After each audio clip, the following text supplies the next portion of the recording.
What's up, everybody? Welcome back to the channel. And today, me, you, Dr. Phil, Amala from PragerU, and the audience will be having a conversation about cultural appropriation. Now, if you white, I mean, nobody really cares if white culture gets appropriated. If you black, that's something that's, it's a topic. It's a topic for us. Me personally, I don't really care about cultural appropriation. I'm not gonna see a white dude walking down the street, you know what I'm saying, listening to rap with his pants sagging and go harass him. Like, oh, you shouldn't be doing it. No, I don't care. But let's get into the conversation. Let's see what they're talking about. I skipped forward a little bit to the 5-minute mark. Now let's get into it, you guys. We shouldn't be aware of it and trying to address it. Wow, do you really put those on the same level? I absolutely Racism do. and sexism, Absolutely. you put it on the same level as cultural appropriation? That's exactly. So if somebody wears their hair like you're wearing it, you put that on the same level as racism? Absolutely. I put that on the same Now that's wild. That's crazy. level as white supremacy, because white supremacy is intersectional. Read Audre Lorde. It's white, and here's what I'm saying. That's why I started. To put all of that stuff under one umbrella, to me, it doesn't make sense. Cultural appropriate. If someone, like I said, cultural appropriation. If somebody is appropriating the culture, so to speak, compare that to an actual racist act or whatever. Hurting somebody or whatever because of their skin color. One is definitely worse than the other. That's all I'm saying. By saying this is about humanity or the lack of humanity. When we're putting on someone else's culture, that is somebody else's identity. So when you're talking about being worried about stuff, I'm talking about this in the context of power and history. You're Brittany, right? Yes. Do you think black people appropriate? I think it's possible for black people to appropriate a different culture just because black culture is the only culture that exists, and every culture has their own boundaries or things that they find offensive and things they want other cultures to respect. I mean, me personally, I don't see what's wrong. I don't see what's wrong with quote unquote cultural appropriation. Because let me explain one thing. Or let me explain something. It's two different types. It's times when people might just do something. Like, let's just say there's a white person, right? And they're genuinely interested in, like, I don't know, just like African Americans or African culture or whatever. Now and let's say they got some black friends or something like that. Let's say they want to go and braid their hair or whatever. Okay, you might call that cultural appropriation, but she genuinely is interested in those people, in that culture. Now, if you doing something to make fun of someone else, I guess you can call that cultural appropriation. But if you genuinely just have an interest in a different culture that's not yours, I don't understand what's the big deal. But how many of y'all agree with the doctor here that cultural appropriation is on the same level as racism or sexism? How many of you agree that it's serious like that? How many of you say, no, I think that's overblown? Okay, at least we got an audience with a little bit of sense, right? I mean, I'm not trying to call this older dude right here with the dreads dumb or nothing like that. I don't see how, putting some dreads in your head is the same as, like, lynching somebody or something. Most of you think that's overblown. Is it they just don't get it?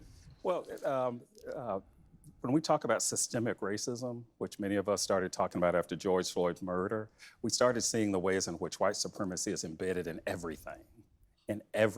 And cultural appropriation is about that. It's not only about that, but it is about that. People don't walk into a space and are just raced. You are race and.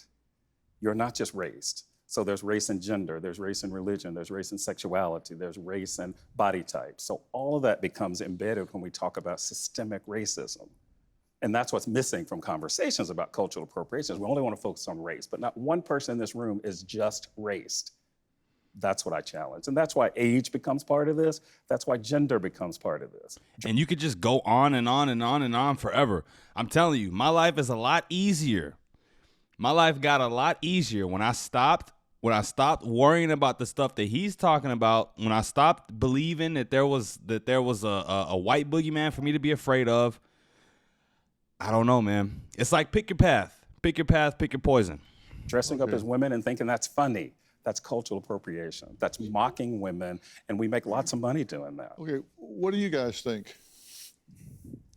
Yes, ma'am.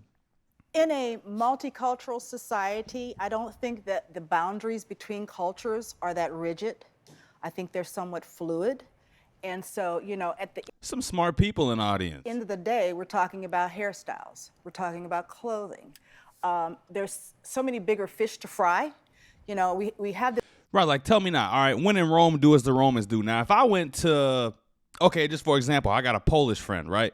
Whoever Polish or whoever got Polish ancestry, whatever.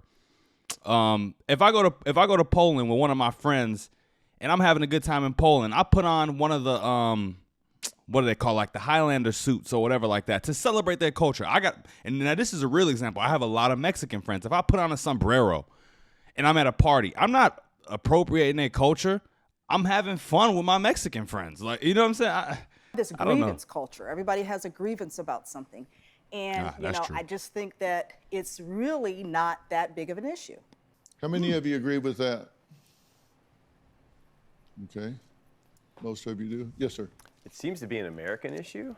My wife recently, my beautiful wife, who knows pretty much everything. Good catch on that. Thank you. Yes, sir. Yes, sir. She Good recently catch. wanted to buy a kimono because she thought they were beautiful. So she checked in with a Japanese friend of hers, and to make sure that she wasn't participating in cultural appropriation. And her Japanese friend said that it would be celebrating her culture. The fact that we can share styles and clothing and food is a very beautiful thing to be But celebrated. But sharing and then having somebody else get credit for it. See, that's what the issue is. The issue is I've done my homework and you're going to copy it and the teacher's going to praise you for doing the homework. That's what cultural appropriation is. So his issue is with the credit. His direct issue is with people who do it and make some sort of claim to fame off of it. Yes. Okay, well, Will Witt is a former Prager University personality and current editor-in-chief at Will Wilt's in the crowd. Shout out to Will Wilt. PragerU. the Florida Standard. Now, he joins us virtually. Oh, okay. Will, Virtually. what prompted you to make that video? Well, really, I made that video to prove anti-white ivory tower professors like the one in your studio wrong. I mean, this video and the others that I've made like it with Native Americans, with Mexicans, with the Chinese that you just watched are irrefutable evidence that people like that professor are exactly wrong on cultural appropriation. And if we want to go back and we want to talk about the hairstyles and things, just bringing this up, I mean, I've seen people get offended by braids and say, oh, you know, braids are a black people thing and white people can't wear braids. It's called a Dutch braid. It was from back in Nordic times, old Nordic times, with white people, with Vikings would wear braids, yet people want to come and claim that it's I mean, look, I'm not a history buff, all right? And a lot of people get on me about that, like, oh, you know, you don't have enough answers to the stuff that we're reacting to. Okay, whatever. But yeah, I bring that up all the time whenever we're talking about cultural appropriation. Now, I happen to be really into like medieval times, Vikings, you know, things like that. When you go back and you look at the Vikings, like he said, the Dutch, the Swedes, whatever, they used to rock braids and stuff and things like that too. And that's a long time ago. I know history goes back even further, but how long is this guy going back to say that only black people can have braids? You know what I'm saying? Like, there were white people with braids too. And like the lady said, to me, to people like me, it's just not even that serious. some part of their culture now. No, you can't claim that something is just a part of your culture either. It's for people to share and celebrate and use so you can actually have a society that is cohesive and works together as a melting pot, not all these different groups that can't work together because everyone's so offended. The only people who are actually offended by cultural appropriation don't really have anything else of meaning going on in their lives, it seems. Yeah. No, shots fired, but Will Wilt just sent some shots. Well, that's rich. You say people who get offended by rich. cultural appropriation are people mostly not from that culture. Has that been your experience, whatever the culture was? Oh, most definitely. I mean, one of the most important videos that I ever did with PragerU is when I went to the Navajo Indian Reservation in Window Rock, Arizona. And all of these Navajos that I talked to didn't want other people to get offended for them on their behalf. They wanted to feel responsible for their own culture. They didn't want someone coming and, for lack of a better word, white knighting them and saying, hey, we need to come here and save you. You know, all these people wearing headdresses and things or a feather in their hair, we need to come and save you. They didn't want that. They wanted people to come and say Geronimo. They wanted planes named the Apache helicopter. They wanted the Washington Redskins as their sports team to celebrate their culture. They didn't want other people getting offended on their behalf. It's a thing created by elitist white people who don't really ever talk to these people in these cultures. All right, well, next, can dressing up as your favorite cartoon or any kind of character cause offense? Well, for some, it does. My next guest knows all about that, and we'll talk to her after the break.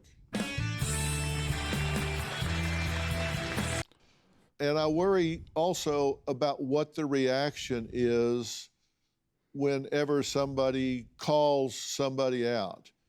And look, every situation is different. Irish people don't have a problem. I'm of Irish descent. Don't have a problem when non-Irish people celebrate St. Patrick's Day. But then black people True. say, That's a well, good point. you've not been oppressed.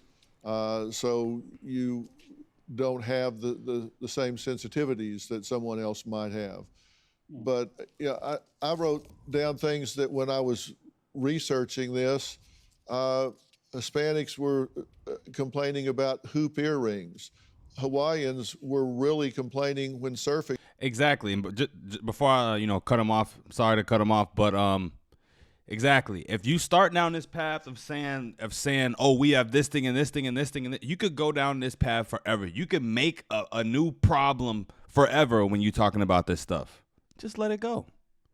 Now, I understand that some people might have a problem with the whole cultural appropriation thing, and I already did give a little leeway and say that you can do it in a bad way. You can do it in a negative way.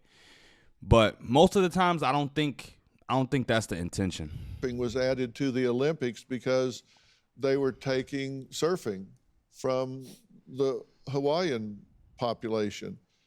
And I couldn't find who was the first person to surf, whether it was the Hawaiian Islands or somewhere else. I couldn't find the beginning of that.